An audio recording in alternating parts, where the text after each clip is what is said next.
Európska sieť služieb zamestnanosti EURES pôsobí na Slovensku od jeho vstupu do Európskej únie. Za 20 ročia sa stala významným nástrojom bezplatnej pomoci pre občanov aj zamestnávateľov z celej Európy.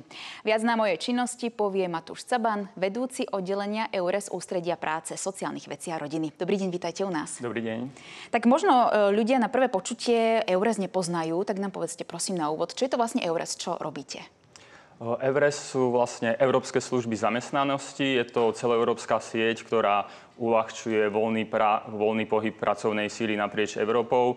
To znamená, zjednodušene povedané, pomáhame občanom Slovenska zamestnať sa v inej členskej krajine a naopak uchádzačom z inej členskej krajiny pomáhame zamestnať sa na Slovensku. Ako ten proces funguje? Povedzme si najprv, keď Slovák chce alebo Slovenka chce vycestovať do zahraničia, do nejakej inej členskej krajiny Európskej únie, chce si tam nájsť zamestnanie. Ako ten proces vyzerá? Koho môže kontaktovať? Ako to funguje? Môže kontaktovať priamo nás, teda EURES. Sme zastúpení na každom úrade práce, sociálnych vecí a rodiny. Máme tam svoje kancelárie. Takisto nás môžu kontaktovať prostredníctvom nášho webu eures.sk, či už telefonicky alebo mailom.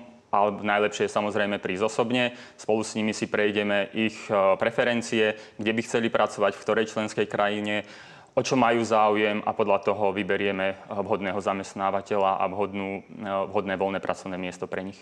Ako to zase funguje naopak, keď nejaký iný človek z inej členskej krajiny Európskej únie chce prísť pracovať na Slovensko? V takom prípade ten človek alebo ten záujemca môže kontaktovať EURES zástupcu v tej ktorej členskej krajine. Ten zástupca následne kontaktuje nás na Slovensku, my mu nájdeme vhodné pracovné miesto na Slovensku, kontaktujeme zamestnávateľa, takže je to taký akoby recipročný proces. My kontaktujeme zahraničie kontaktuje nás podľa toho, či my vysielame pracovníkov do zahraničia, alebo naopak pracovníci prichádzajú zo zahraničia ku nám na Slovensko. A čo všetko vlastne ponúkate záujemcom? Pretože to nie je iba o tom samotnom nájdení si novej práce. Presne tak, ako to spektrum služieb je veľmi široké, takže neponúkame len priamo prácu, ale ponúkame aj celý servis s tým súvisiaci. To znamená aj informácie o životných, pracovných podmienkach v tej ktorej krajine. Takisto ponúkame informácie, ako si napríklad napísať vhodný životopis, akým spôsobom. Takisto častokrát pomáhame ľuďom pri hľadaní si nielen zamestnania, ale napríklad aj ubytovania v tej ktorej krajine a rôzne iné služby s tým súvisiace. Čiže ste potom aj v kontakte s týmito ľuďmi, už keď sa zamestnajú, alebo poprípade, keď je tam nejaký problém, môžu vás zase spätne kontaktovať, aby ste to vedeli nejako spoločne vyriešiť? Áno, presne tak. Tí uchádzači môžu kontaktovať buď priamo nás v prípade, že vznikne nejaký problém, alebo môžu kontaktovať zastúpenie EURESu v tej ktorej krajine a snažíme sa to vždy vyriešiť tak, aby to bolo čo najvhodnejšie pre nich. Viete nám aj povedať nejaké čísla, možno koľkým ľuďom ste za tých 20 rokov pôsobenia na Slovensku už pomohli nájsť si prácu? Za tých 20 rokov, teda od roku 2004, kedy sme vznikli a kedy sme vstúpili do EÚ, sú to naozaj, môžem povedať, že 10 000 ľudí. Len pre ilustráciu, možno čísla z minulého roku, bolo ich viac ako 1600 ľudí, ktorí sa zamestnali v zahraničí prostredníctvom EURESu, ale samotný servis a služby sme poskytli viac ako 14 000 občanom Slovenskej republiky, plus samozrejme občanom aj z iných členských krajín EÚ. Vy robíte aj také prednášky na školách, komunikujete aj so žiakmi a študentmi o možnostiach práce v zahraničí. Tak ako máte možno spätnú väzbu, čo týchto mladých ľudí najviac zaujíma, čo sa týka práce v Európskej únii? Čo sa týka študentov, tam sa snažíme poskytnúť im služby v oblasti stážových pobytov a v oblasti sezónnych prác. O to je zo strany študentov najväčší záujem.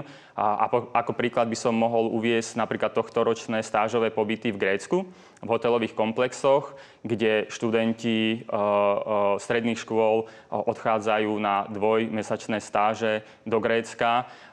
Záujem zo strany študentov o tieto stáže každým rokom narastá. Je to spôsobené predovšetkým tým, že je tam naozaj veľmi pozitívna spätná väzba zo strany študentov, ktorí sa vracajú naspäť z týchto stáží. A aká práca ide? Sú to nejaké sezónne letná pomoc napríklad v hoteloch alebo v gastronómii? Presne tak. Sú to predovšetkým počas leta horeka sektor. Predovšetkým sú to primorské letoviská, či už Chorvátsko, či Grécko, Španielsko, Taliansko. Čiže prevažne tie južné krajiny. EURES je v podstate sieť, ktorá pozostáva z viac ako 1000 poradcov, ktorí pôsobia vo všetkých členských krajinách Európskej únie, ale aj na Islande, v Lichtenštajnsku, Norsku a Švajčiarsku. Kto sú vlastne títo ľudia? Aké majú možno špecializáciu, vzdelanie? Každá krajina si to do istej miery zastrešuje sama, ale koordinuje nás Európsky orgán práce. Je to nový európsky orgán. Zhodou okolností má sídlo v Bratislave, skratku má ELA. A ELA zabezpečuje práve to vyškolovanie zamestnancov EURESu. Musia mať vysokoškolské vzdelanie a sú vyškolovaní a podrobení, chodia na tréningy v tejto oblasti. A neustále sa doškolujeme, aby sme poskytovali vždy aktuálne a vhodné a na mieru realizované služby pre klientov, či už sú to uchádzači o zamestnanie alebo zamestnávateľia. Ak nasleduje niekto, kto by možno mal záujem o takúto pozíciu, čo by mal preto urobiť, aké kritéria by mal spĺňať? V prvom rade to musí byť vysokoškolsky vzdelaný človek a musí ovládať minimálne anglický jazyk na úrovni B2. A druhý jazyk je samozrejme výhodou, pretože všetky naše stretnutia s našimi kolegami v rámci EÚ sú vždy vedené v anglickom jazyku. Vráťme sa teda ešte tých 20 rokov dozadu, keď ste začínali pôsobiť na Slovensku. Ako sa ten proces vyvíjal? Ako to možno vy vnímate? Kam ste sa až dostali? Kde ste dnes?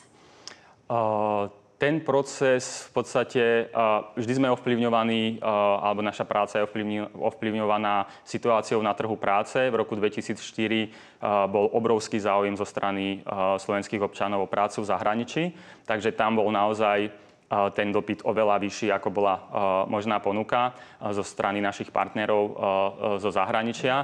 A samozrejme, ako sa znižovala nezamestnanosť na Slovensku, tak sa znižoval aj záujem zo strany záujemcov alebo uchádzačov o prácu.